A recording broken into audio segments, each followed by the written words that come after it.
Gran Turismo 4. Oh no, sorry, hello, it is I. So I was scrummaging through my old PlayStation games and I ran across this gem, Gran Turismo 4. Anyways, unfortunately my PS2 is broken, so I can't play it through my PS2, but I could emulate it through my PC using PCSX2 and play it with an Xbox One controller. Yes, I know, I am committing a major violation here, and seeing as a lot of my content is Forza content and a lot of you guys come from watching that Forza content, so you are probably Forza players. Some of you may have never owned a PlayStation in your life and you may never know what Gran Turismo is like to play. And if you guys know me, you know that my absolute favourite simcade racing game is Gran Turismo. And let me show you why 2004's Gran Turismo 4 is way ahead of its time. Yes, the fourth Gran Turismo game actually came out in 2004. When this game came out, Forza didn't even exist. Absolutely mental stuff, man. Anyways, before getting into this video, make sure to obliterate that like button. 7,500 likes is the target. And subscribe too. Over 59% of you guys aren't watching, which is a major violation and it's a little bit embarrassing. And we do be trying to hit 165k by the end of this month, and any help will be greatly appreciated. Anyways, without further ado, let us get into Gran Turismo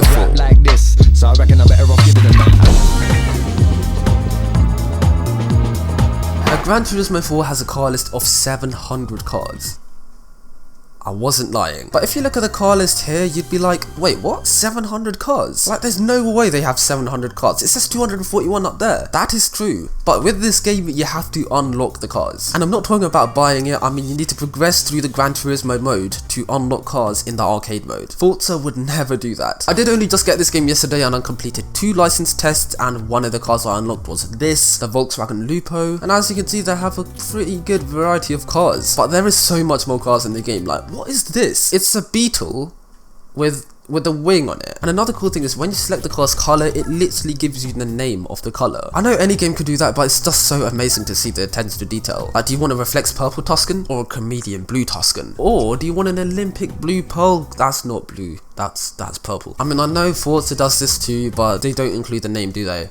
Exactly. Another cool thing is this over here. So this is an R34 Skyline GTR M spec, and this is an R34 Skyline GTR V spec 2. This is an R34 Skyline GTR V spec 2 Nürburgring edition. This is an R34 Skyline GTR. This is an R34 GTR M spec Nürburgring edition. This is a Nissan Skyline GTR Special Color Midnight Purple 3. This is a Nissan Skyline V spec 2 N1. They have 1, 2, 3, 4, 5, 6, 7 R34 GTRs in the game. Name me one other game that does that. None. Unless they're Gran Turismo games. None. And you might be thinking, oh, that's only Nissans. Like, of course they're gonna do that. No. Shut up your mouth. Honda NSX. Honda NSX Type R. Honda NSX Type S. Honda NSX R Concept. Honda Dual Node. What the hell is that? Oh, it's like a Gamera. Gran Turismo predicted the Gamera. Who would have thought? On top of that, they even have like standard cars in the game like Honda Insight, Honda Jazz, or Honda Fit, whatever you want to call it, Honda Element, Honda Odyssey, Honda Civic Type. That's like the ultimate chaff car in the UK. Honda Accord. And also there are tuning shops, so you can go to the tuning shop and then actually buy cars that were made by the tuning company. So we have a Nismo 350Z, Nismo S14. What? I never knew they made that. Oh, the 400R, one of the best ever made. The R32 S-Tune, the R34 R-Tune, and the GTR LM. This car is actually in Forza, so well done Forza for getting that. So yeah, Gran Turismo car list. This is only the Japanese section. It's amazing. Now the tracks in Gran Turismo were amazing. Now you may be wondering, why am I saying that? You're only just racing on Laguna Seca. True, I am racing on Laguna Seca. They've actually rendered it so well for a game made in 2004. That's actually really well done. And Jeremy Clarkson used this game to race on Laguna Seca. But yeah, Laguna Seca, it's a bit boring to watch, like everybody's seen laps on Laguna Seca before. So let's fast travel to Japan and drive on one of everybody's favorite racetracks in the game. Ladies and gentlemen, welcome to the iconic Tsukuba. For those of you who've played this game and raced on this track, or even Forza, I believe this was in Forza, you'd know that this was the ultimate drift track. I can barely control this car. There was no sharp corners, everything was like a beautiful turn that you can perfectly drift on. Online lobbies on this track were amazing. I have so much childhood memories on this track. It's like oh, it's just amazing track to drift on. So yeah, I really miss this track and it really needs to make a comeback. Gran Turismo also had these city circuits. I think it's based off Japan, but they do have a Tokyo track there as well. Everything's just so beautifully made. I mean, I know it's not ultra realistic or anything, but it's so cool to see a game from 2004 look like this. It's just so much fun, and I normally don't really enjoy races in games, but there's something so special about Gran Turismo races. Like, I don't know why, but Forza races don't really engulf you into the game. It feels way too arcadey, but this is like that perfect balance of arcade and simulator. I mean, I wouldn't go as far as to saying it's a sim racer, but yeah, the races are just so enjoyable, and like, although it's so unforgiving, it's not like hard. So yeah, that was a fairly competitive race and I finished 4th. Oh no. Guys, would you like to meet a friend? I'll bring him to you. Come on, let's play. Anyways, Gran Turismo have also made their very own fictional tracks. This one that I'm racing on right now is called Deep Forest Raceway. You may have heard me talk about it in some of my older videos, but it's one of my favorite race tracks. I mean, I know I keep saying it's one of my favorite. This is probably the most scenic fictional track in the game. I mean, the autumn ring is very nice. I mean, look at that bridge. I mean, look at the scenery, the trees, the sky, the mountains. It's amazing. That Corvette is gone. So yeah, Forza 2 also have some very scenic fictional tracks, like the Bernese Alps. That is a beautiful track. But there's just something so special about this one. I think it's just the nostalgia. It's literally my idea of what's that car doing? It's a GT40? It is. Bye bye.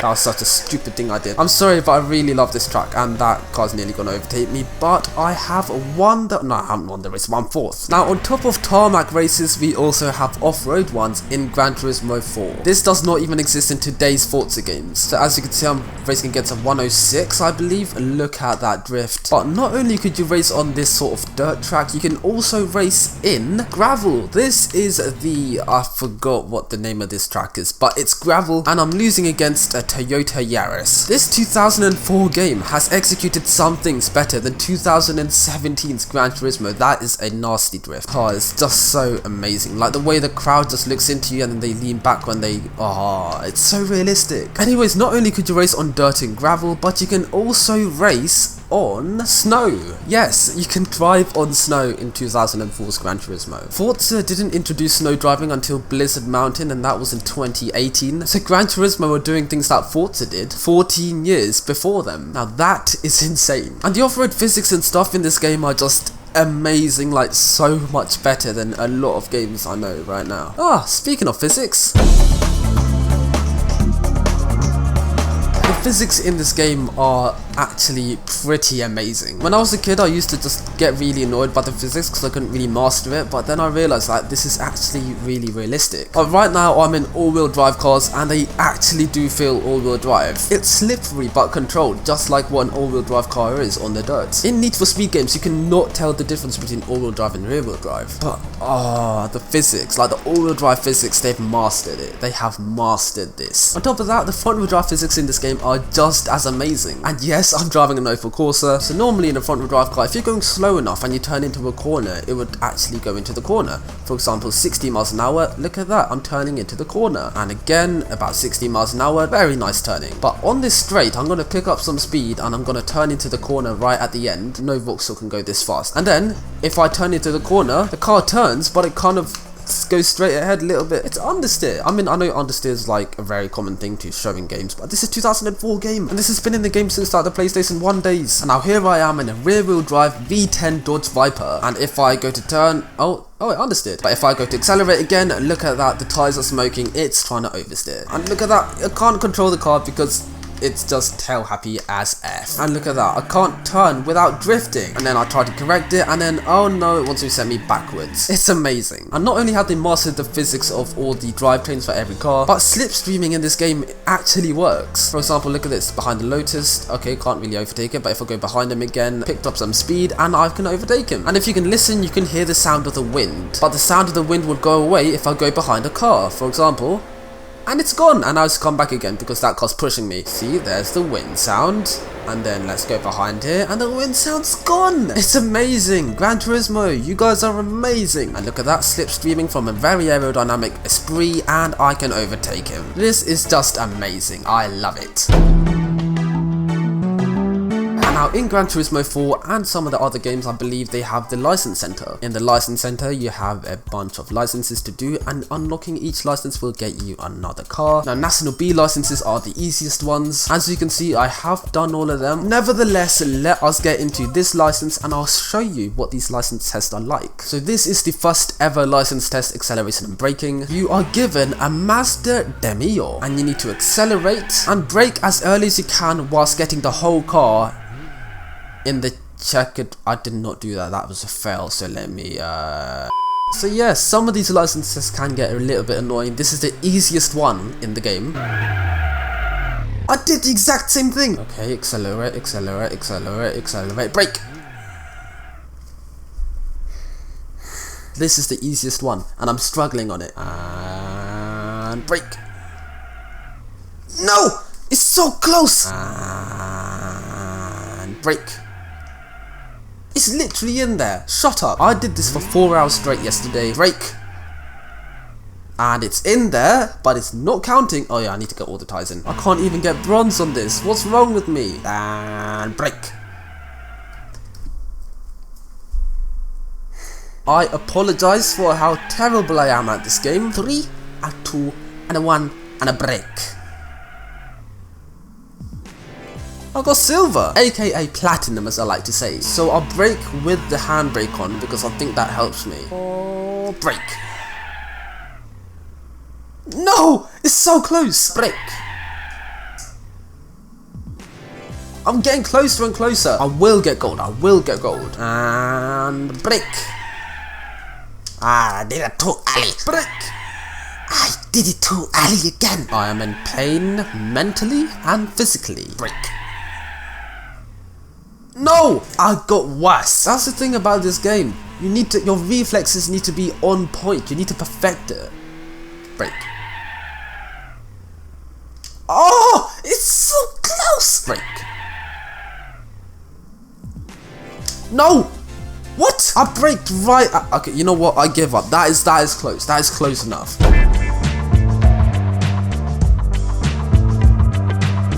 Finally, progressing. As you can see, I have 10,000 credits in the game. This is how much credits the game gives you to buy a car. So in Forza Motorsport 7, they gave you a McLaren F1 for free. This game doesn't do that, no. So you may be thinking to yourself, oh, that's easy, let me just buy a cheap French car, like a Peugeot. Let me see how much Peugeots cost. 12,000 credits. I cannot afford a 106. Those are like 50 quid in the UK. So to buy an affordable car, you need to buy a used car, because that's how you buy a proper car in real life, unless you have rich parents. So here are the lineup of cars. Like, we have a lot of cars. I want to have a look at the late 90s used car dealership as well. Wow, those cars are a lot more expensive. I vividly remember choosing a Mitsubishi FTO as my starter car because I thought it looked cool. We're gonna get an AE86. We'll get the white and black one because Initial D. I've never watched Initial D. I'm sorry guys. I prefer the non-pop-up ones, 11 I think it's called, but screw it. We're gonna buy it. It tells you all the details. L4 Doc. Sold out. By me! I'm rich and I bought an AE86. Now if you want, you can go here and you can literally buy parts for this car from official things like this. But we're not going to do any mods like that. What we are going to do is take it to the GT Auto place. Here we can get a new wing for the car. Let's get a wing for this car. I don't like the wings, so we're not going to get a wing for this car. What we are going to do is get some new wheels and we can choose the tyres we want. We'll choose standard. And it gives you the actual do we have BBS RKs? Now that I forgot about this. You can literally buy other cars' wheels and put it onto this car. We have Volkswagen wheels here. We have like Type R wheels here. I think those are Volkswagen wheels. Oh my Jesus. Oh my god. Why does this make me happy? I've always wanted this in a Forza game. And it's in 2004's Gran Turismo. Now let's give the car an oil change. Look how dirty the oil is there. Look at the man going underneath. He's gonna drain all the oil out and then he's gonna fill it up with that good stuff. Oi, shut up. Forza, where is this in your game? I don't hate Forza, by the way, I don't. But can you wash a car in Forza? I don't think so. Wash it. Wash it. And they're washing it by hand. Can you? What? Now seeing as we have a car right now, we can actually do races. Look at my car, look at the wheels, they looks really broken, but I don't care, they look cool. My car looks so good against the other cars. What's that, Scion XB? I don't know what it is. I'm gonna get rinsed in the comments, aren't I? Oh, it's a reverse course, okay. Let me squeeze through there, let me do an Albon. Just kidding, that was a joke. He does it on the outside. And I jumped over there, Alpha 147? I don't know. And I cut the course there, and I nearly went off the track there. We have a 206cc, one of the weirdest cars to ever exist. Let me push her out the way, and we have a Honda Jazz that is our last competitor, and I beat the Honda Jazz by cutting the corners of the track a lot of times, and I have won the race in my E86. Look at that. And I got myself a trophy and 600 credits. In Forza, if you win a race, you get like, what, 10,000, 20,000, around that much. Here, 600 credits. Take it or leave it. I'd rather take it because it's better than nothing. And yeah, it's an amazing game. Anyways, that's the end of the video. I really hope you guys did enjoy this one, and I hope I did convince you guys to get Gran Turismo 4 because it is amazing. Or even just the Gran Turismo series, like 5 and 6 are just as good. In fact, I do prefer 5 and 6 to this, but this is just amazing for the time that it was made. Anyways, if you guys did enjoy this video, then make sure to leave a like down below. 7,500 likes is the target as per usual. Make sure to subscribe too if you're new to the channel. Anyways, without further ado, have a good one. Stay safe, stay inside. Until next time. Hey, they said they like it when I rap like this, so I reckon I'm better off living than that. I Billy be 1 in a million, killing the shit when I hit like a swing in the bat. Average, you and I rapping like this, then the fuckers I'm bringing it back. If you ain't gonna listen to this, how the fuck you gonna listen to that? Will you be